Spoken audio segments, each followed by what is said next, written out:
It's a premenstrual condition which can leave women suffering severe anxiety, suicidal thoughts and feeling out of control. Premenstrual dysphoric disorder, also known as PMDD, affects women in the run-up to their period. In some cases, women have their ovaries removed to treat the symptoms.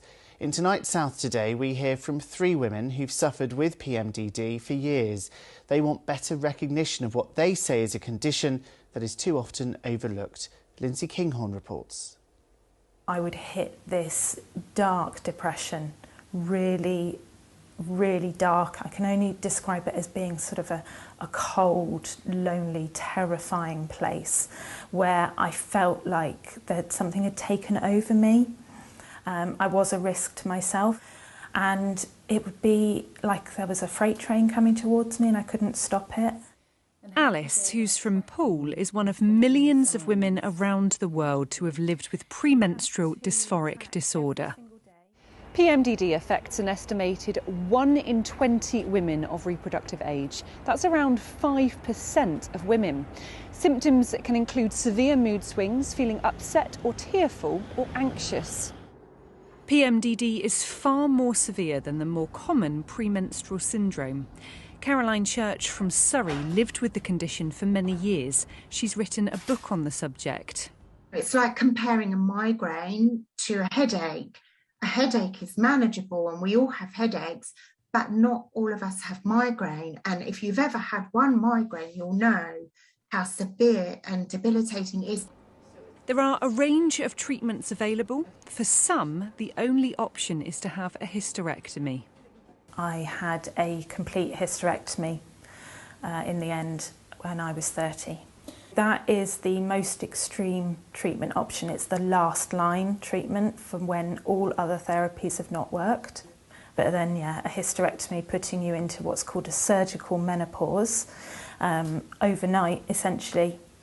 It's life-changing. I had to choose between living my life and the possibility of ever having a child.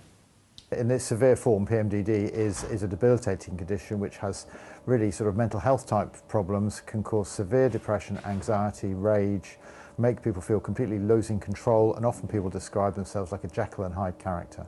It can be a very difficult condition to diagnose because it often presents with multiple different symptoms which are not clear-cut. It is therefore quite common for women to go through multiple different channels before they finally get the diagnosis, and I guess some women never get the diagnosis.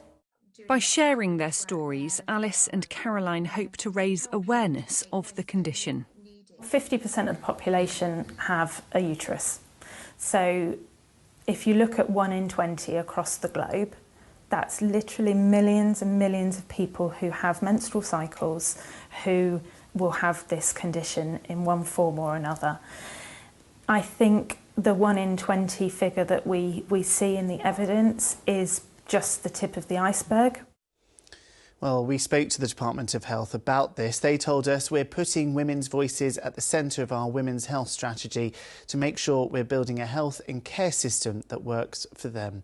Well, earlier I spoke to Laura Murphy, the director of the Association for Premenstrual Disorders. She described just how serious PMDD can be.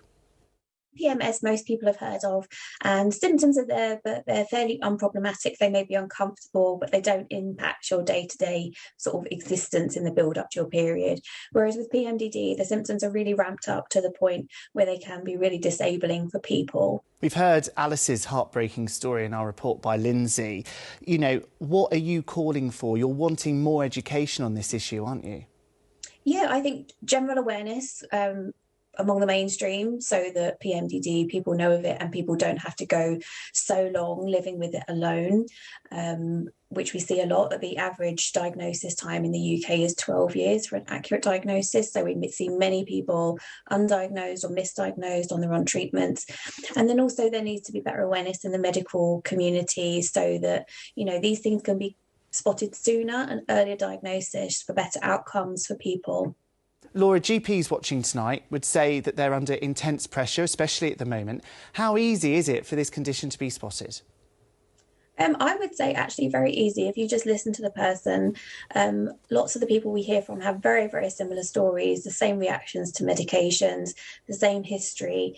So I think it's really important that anyone presenting to a GP at the sort of first level is tracking their symptoms, tracking their cycle to see if these symptoms fit in line with their menstrual cycle. I do think it's very easy to spot once you actually know what you're looking for. And what would you say to people watching tonight who are concerned? What words of advice would you have for them? I would say to go to the IAPMD website. We have a page called I Think I Have PMDD, and it has all the information you need. It has a brief podcast about the etiology of PMDD. It has tracking tools, help to find a doctor, help to peer support groups, everything you need to kind of get started and learning. And I think that's really important. It's a largely unheard of disorder.